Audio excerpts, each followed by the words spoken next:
ቲክቶክ ጋር ተያይዞ በቁጥጥር ስር የዋሉ ወጣቶች ነበሩ።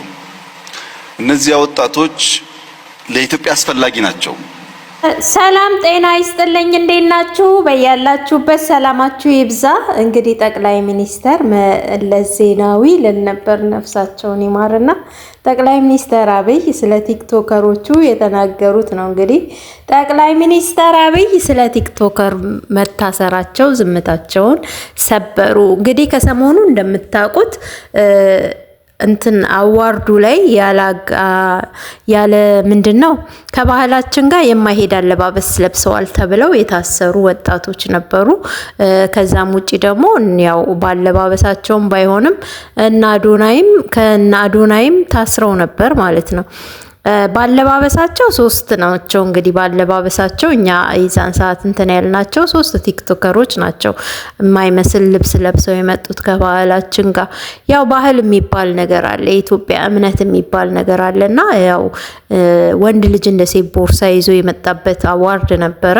የቅሌት አዋርድ ነው እንጂ መቼም እሱ የዛን ጊዜ የነበረው አዋርድ በጣም ነው አለባበሳቸው የሚዘጋው ማለት ነው። ከዛም በፊት ደግሞ ኦዳ አዋርድ ላይ የሆነ ነጭ የለበሰው የምታውቁት ከሆነ ጸጉሩ ፍሪዝ፣ እሱም በዚህ ስታይል ነው ማለት። ወንዶች ግን ለምንድን ነው የሴትን ልብስ መልበስ እንደዚህ የምትወዱት? በጣም ነው እንደ የሴት ልብስ መልበስ የምትወዱት? የሆነት የሴት አካይድ ቀጭ በስማም እንዲበስታችኋል እንዴ? ግራ እኮ ነው የገባኝ እውነት። አይ ስለማላያቸው ነው የማይመጡልኝ ማለት ነው። አሁን ሳይ ግን ይመጡልኛል። የሴት ጫማ፣ የሴት ጉርድ ቀሚስ፣ ሚኒ ስከርት ሚኒ ለብሰው እንትን ሲሉ ሲንጎራደዱ ሊፕስቲክ አይነት ስኩላቸውን ሲቀቡ እያየሁኝ ነውና እንግዲህ መለስ ምንድነው መለስ ዜናዊ የምለው ዛሬ ዶክተር አብይ ቲክቶከሮቹ ያስፈልጉናል። እንግዲህ እነሱ ይህንን አውድ ፈጥረው ገንዘብ ለማግኘት የሄዱበት መንገድ በሙሉ ትክክል ናቸው። ግን ትክክል ያልሆኑትን ነገር ደግሞ መክረን ማስተማር ስላለብን ከባህላችንም ጋር የሚሄድ ነገር መሆን ስላለበት ለዛ ነው እና የሆነ ሀገር አለ ብለዋል። እንደውም ከ16 ዓመት በታች እንትን የማይፈቀድበት ምናምን ብለዋልና ለማንኛውም መፈታታቸው ጥሩ ነው። ተፈተዋል ከ3 ቀን በፊት ሁሉም ናቸው አንድ ላይ የተፈቱት። እንግዲህ ከዛ ደግሞ በኢትዮጵያ አየር መንገድ ታሪክ ከአውሮፕላን ላይ አልወርድም ሲል የነበረውም ጆን ዳንኤል ያው እንግዲህ የእስር ጊዜውን ጨርሶ ተፈቷል ማለት ነው። ሁሉም አንድ ላይ ተፈተዋል። እና ደግሞ በጣም የገረመኝ ነገር በጣም የደነቀኝ ነገር ምን እንደሆነ ልንገራችሁ። ባለፈው ማለት ነው ስለ ናዮ የሆነ ቪዲዮ እኔም ሰርቼ ነበር፣ ሲወራም ነበር። በቃ ይሄን ልተወውና ወደዚህ ልግባ። ይሄ መጣ አይደል? ይሄኛው መጣ። አዎ ስልኬን እየቀዳው ስለሆነ እኮ ነው። የሚገርማችሁ ይሄን ልጅ ታውቁታላችሁ? ሳሙኤል ባይሳ ይባላል። ሳሙኤል ባይሳ ዱባይ የመጣው በኮንስትራክሽን ስራ ነበረ።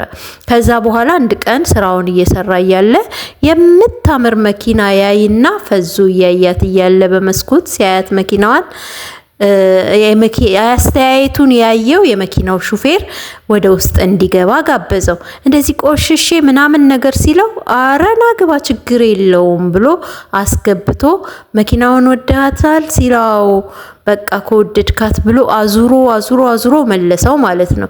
ከዛ ቪዲዮ ሰርቶ ነበርና በዚህ ጉዳይ ይሄ እንትን ያስገባው ባለመኪናው ቪዲዮ ሰርቶ ነበረ።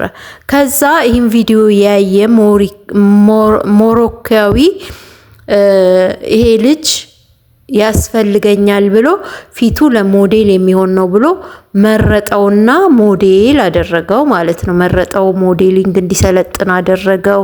ከዛ በኋላ ሞዴሊንግ ሰለጠነ እና የዛሬ አመት በጣም መነጋገሪያ ሆኖ ነበር። አይገርምም? ትዝ ይለኛል እንደዚህ ኢመራት ክረምት ነበርና ውሃ እያጠጣሁ አትክልቴን ስለሱ እያዳመጥኩ ነበር።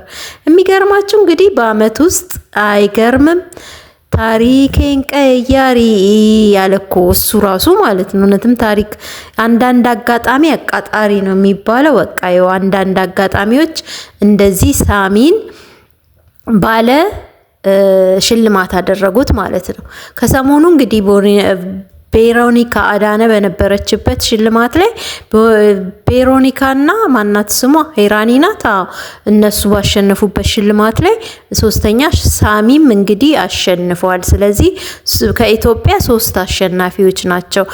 ቬሮኒካ ኢትዮጵያ ስትገባ የአትሌት አቀባበልን የተደረገላት በጣም ደስ ይላል። ሄራኒ ገና አልገባችም። ሌላው ደግሞ ማስተራብነት ስለ ማስተራብነት ኢትዮጵያ ውስጥ ትልቅ ሆስፒታል ሕክምናውን እየተከታተለ ይገኛል። ከዛ ደግሞ መስጊድ ስለሱ አንድ መስጊድ ውስጥ ዱዓ እየተደረገለት ነው። በጣም ነው ደስ የሚለው። እግዚአብሔር እንግዲህ ድኖ ወደ ስራው እንደሚመለስ ተስፋ አደርጋለሁ። ቤተሰቦቼ ለዛሬ ያለኝ ይሄ ነውና ሰብስክራይብ ላይክ አድርጉ እባካችሁ። ቪዲዮ አጭር ናት። እናንተ ጋር ከደረሰና ከከፈታችሁ ላይክ ማድረጋችሁን አትርሱ ፕሊስ።